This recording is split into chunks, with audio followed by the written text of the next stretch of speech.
Elle était cadrée, c'est peut-être pas terminé, le gardien encore. Poco, si vous regardez ça un petit peu n'importe où, là, tranquillement, à regarder la fin du match sans trembler, c'est ce qu'on imagine. Ouais, je sais pas vous, mais c'est ce que j'ai. Alors, pour connaître très peu le Botswana, Peut-être là une tentative. il va jouer que pour marquer le troisième but, hein, jusqu'à la fin du match. Mbaye ñoom ñëpp ñu ngi noonu di essayer di def ay tentatives ñenn ñi nag dugg nañ ci vestiaire yi ñenn ñi nag dafa mel ni noppi nañ dugg nañ ci vestiaire yi ñu ngi waajal dem fële nga xam ne fa la mbir bi di xewee fi nga xam ne dañuy jël ay ITV foofu. du football africain la 35e édition ñu fas yéene waxtaane lépp lu soxal Coupe d'Afrique des Nations comme ni ngeen ko xamee actuellement mi ngi daw foofee ca diggante Casablanca Fès Rabat ak foofee ca Tanger démb nag xam ngeen ko la poule D moom moo doon def sa sortie muy l'équipe nationale du Sénégal grand favori dans cette 35e édition de Coupe d'Afrique des Nations. Demb effectué son entrée en lice ci bile compétition soldée par une victoire large avec le score sans appel de 3-0 notamment un doublé de Nicolas Jackson, joueur de Bayern Munich, et un but de Chérif Ndiaye dans les dernières minutes du temps réglementaire. Alors, dinañ ci ñëwaat léegi mais avant de cela, je vous rappelle que comme ngeen ko gisee tout à l'heure sur les images, nos Lions sont présentement au stade Ibn Battuta de Tanger pour dans le stade annexe pour effectuer leur galop du jour. Comme ni ngeen ko gisee tey nag dañuy wax ni le groupe n'est pas au complet puisque am nañ si yaakaar ni ñi nga xamante ne ils ont été titulaires hier ñi ngi woon foofee ca peut-être salle de musculation pour def benn séance de décrassage moo tax tey ñi nga xamante ne moom mooy les remplaçants ak ceux qui n'ont pas joué hier tey ñoom ñoo nekk doon def benn séance bu intense sous la houlette du staff technique ak le préparateur physique. Donc moom ngeen doon gis tout à l'heure actuellement l'entraîneur n'est pas encore tiré sa fin puisque ñu ngi ci dernier réglage yi avant que ñuy soobu ci le match de samedi face au Léopard de la République démocratique du Congo dinañ ci ñëw après. Mais avant cela dañuy wax rek ci séance du jour bi nga xamante ne nekk na séance bu am solo puisque sunu gaynde yi ñoom nag actuellement gis nañ ni sérénité bi nga xamante ne moom la ñu abordé match démb bi sans surprise sans nul doute li ñëpp doon xaar muy ci le Grand Sénégal ci son entrée en lice ci compétition bi wane nañ ci nii donc le Sénégal assumé na costume favori bi nga xamante ne donc moom lañ ko solal ci biir compétition et c'est tout à fait normal puisque c'est le numéro 2 en Afrique depuis pratiquement 2 années donc ñu nekk ci diggante bokk ci top 20 bu classement mondial bi mais également nekk ci top 5 bu classement CAF. Alors pour ñëw nag ci li nga xamante ne moom mooy match démb bi c'est vrai que ni à chaque fois tout ne peut pas être rose puisque dina am ay top dina am ay flop mais démb li ñu mën a wax mooy que ni dans l'ensemble l'équipe s'est bien comportée dans l'ensemble comme le coach ni mu ko waxee ci conférence de presse bi mooy que ni les consignes ont été respectées par les joueurs et c'est très important actuellement ci fii équipe bi tollu. Beneen bi ci topp mooy sérieux bi nga xamante ni nemmeeku nañ ko ci visage yu joueurs yi démb engagement bu mat sëkk détermination c'est comme si donc dañ doon jouer une finale de coupe du monde même bu fekkee ni ñu ngi wax ni Botswana n'est pas une équipe match bi nekkoon un match de référence mais quand même Coupe d'Afrique en Afrique désormais il y a plus de petits poussés comme ni ngeen ko xamee puisque même bu fekkee ni ci début CAN bi actuellement les grands ñoom ñëpp def nañ le job. La RDC gis nañ ko démb dans la douleur même bu fekkee ni amoon na quelques polémiques ci match am contre Bénin ak VAR bi nga xamante ne donc dafa amoon benn souci bi moment bi nga xamante ne Chancel Mbemba mi ngi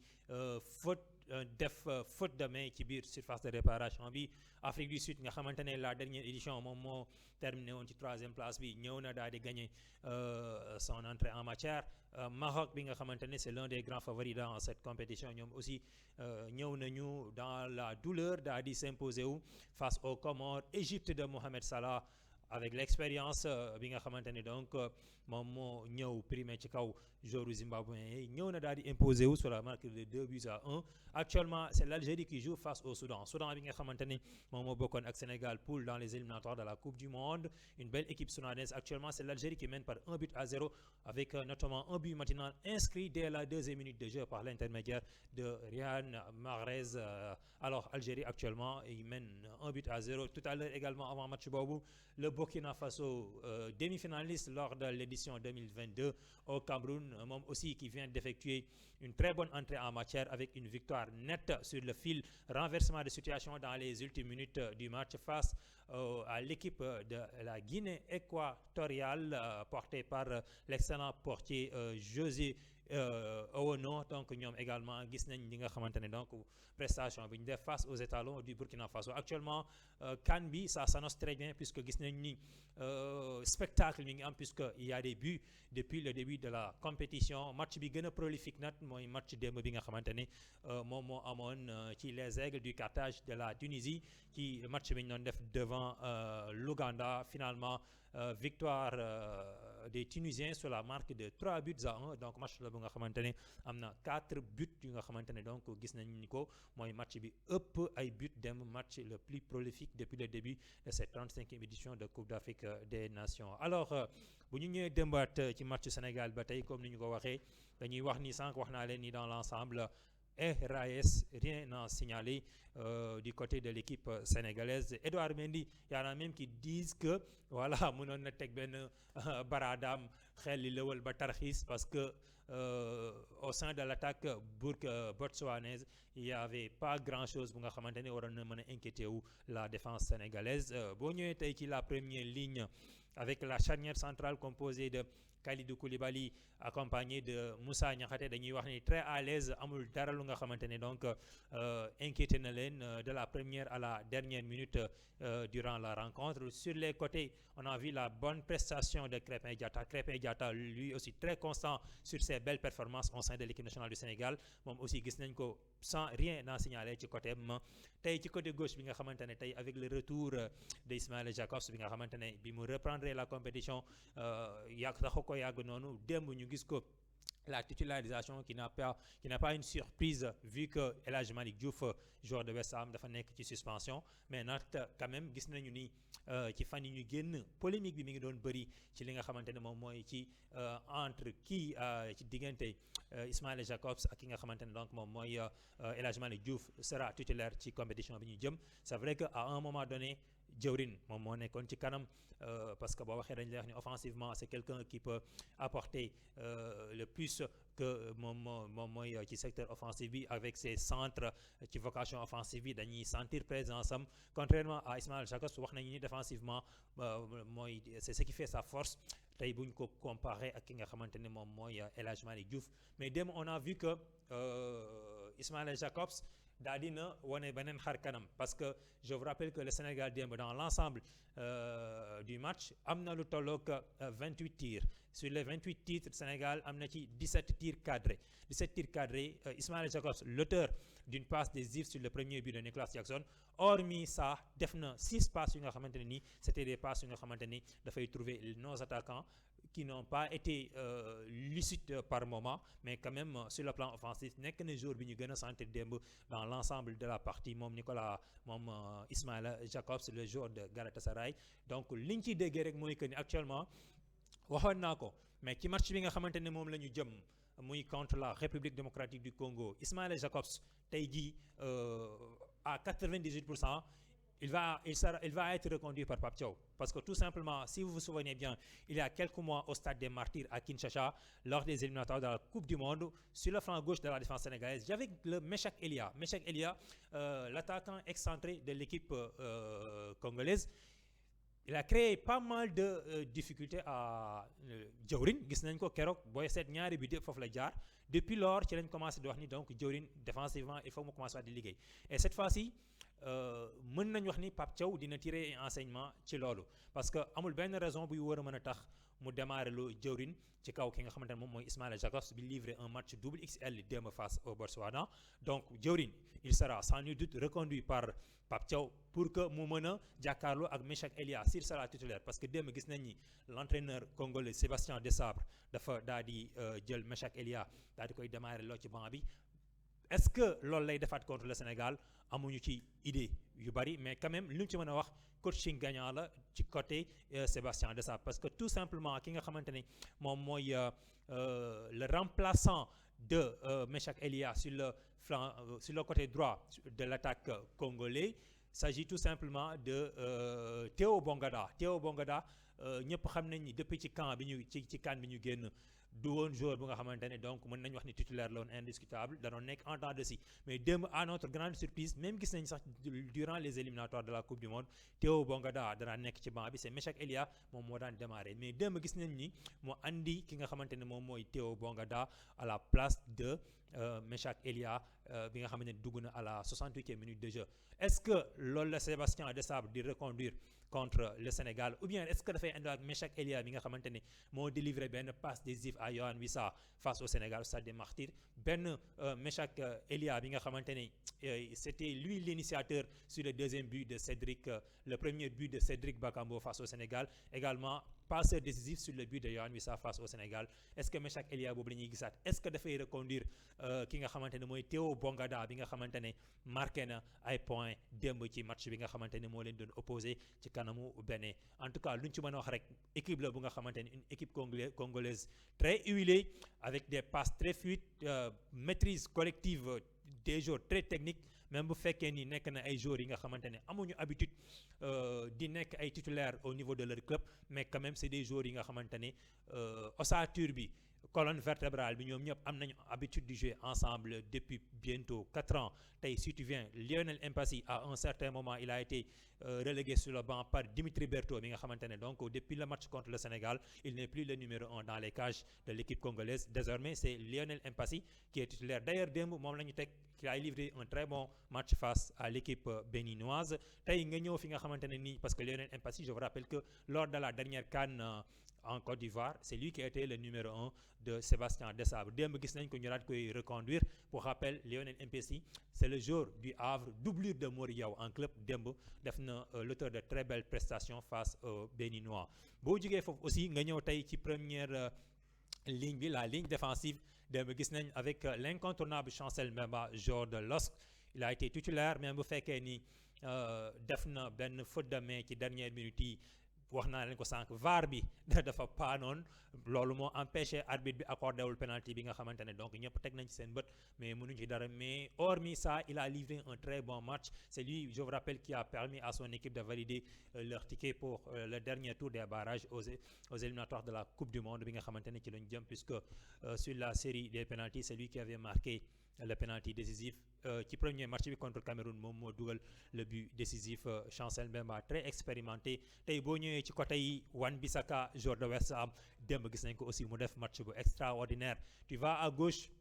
également gis nga le très bon arrière bi nga xamante ne aussi moom def na prestation bu am solo tey dañuy wax ni ce sont des joueurs très réguliers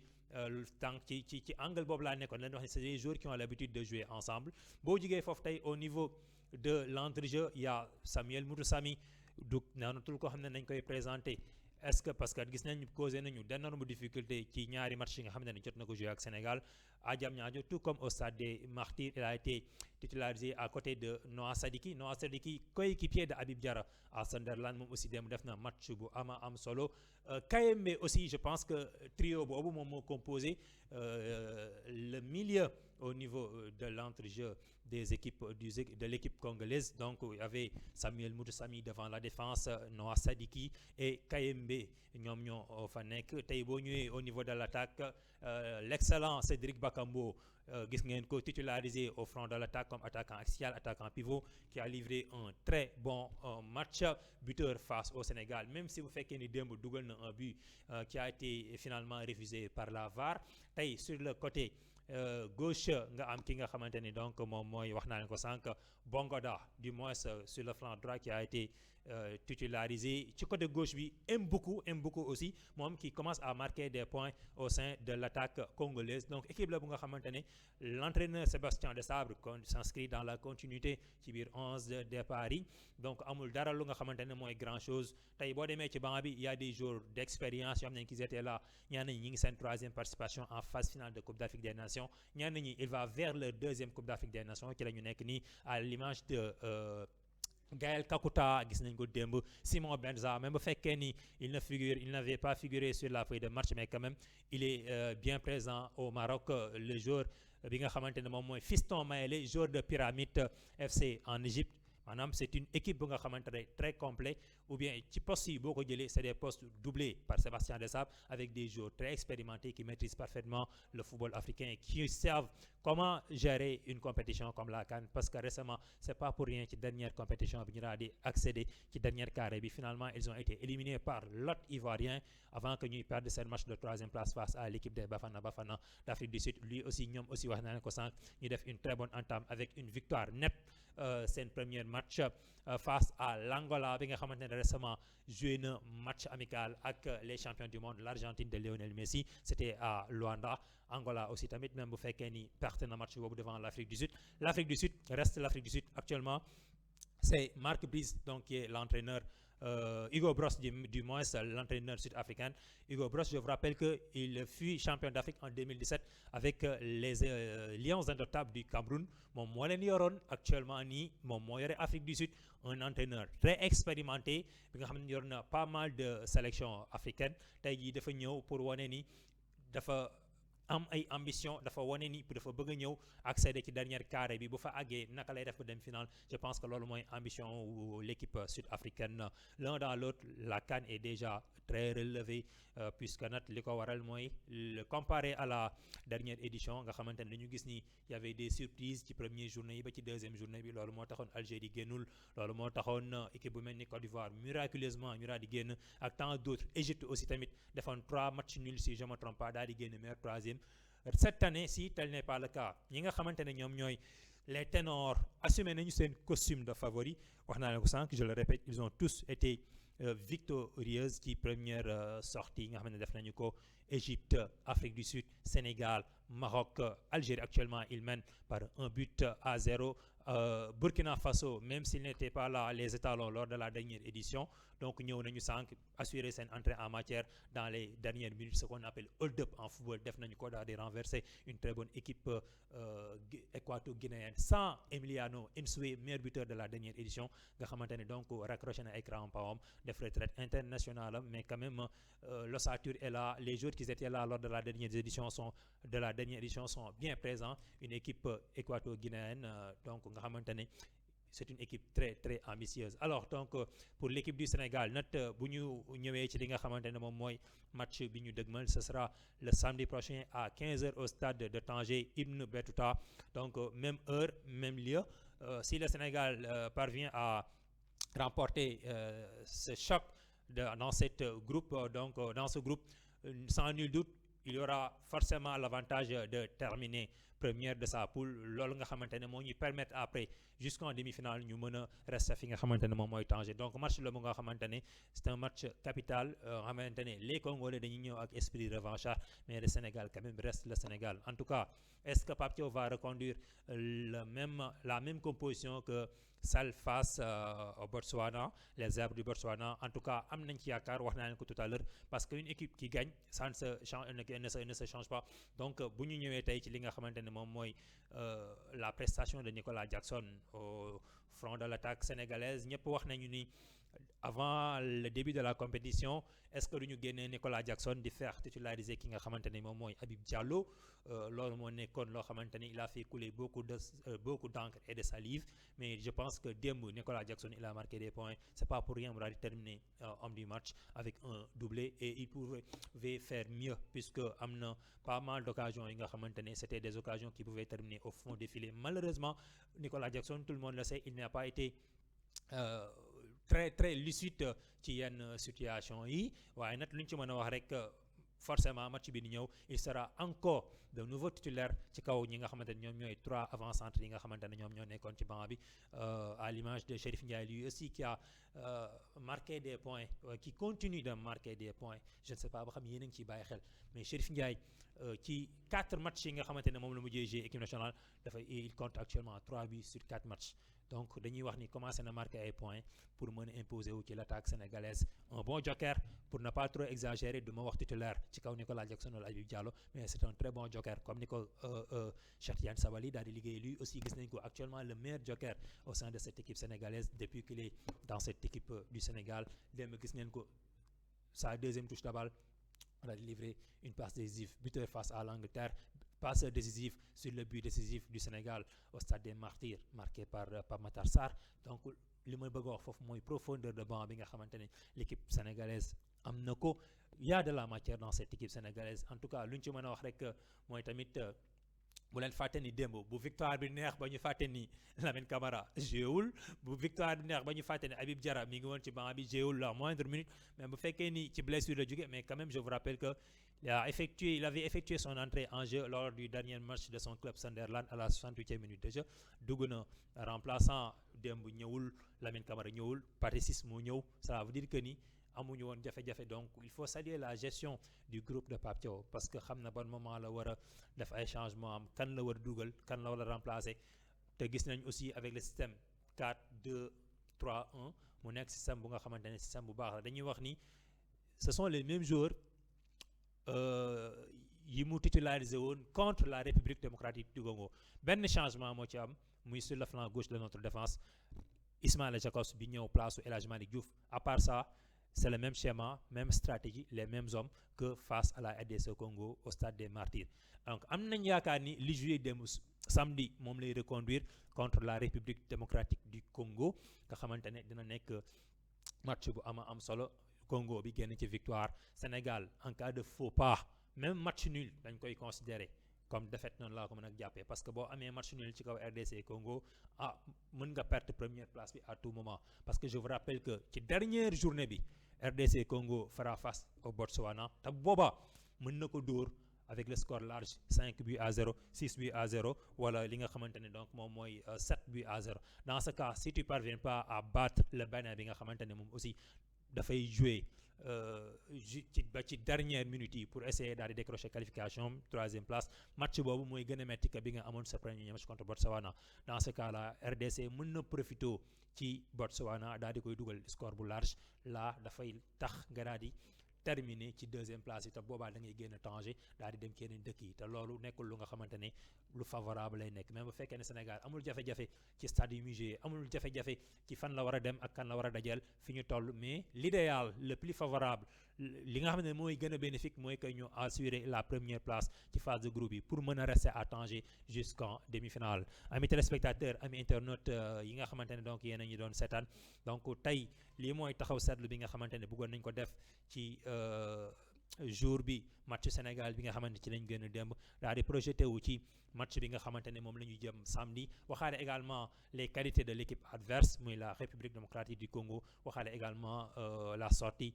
des ténors yi nga xamante ne ñoom ñoo envisagé dem jouer les premiers rôles dans cette 35e édition de Coupe d'Afrique des Nations. C'était tout pour ce numéro de CAN bi. On se donne rendez-vous demain ou après-demain ci beneen numéro. Excellence sur des programmes, ñu leen di jaajëfal bu baax a baax ba beneen yoon.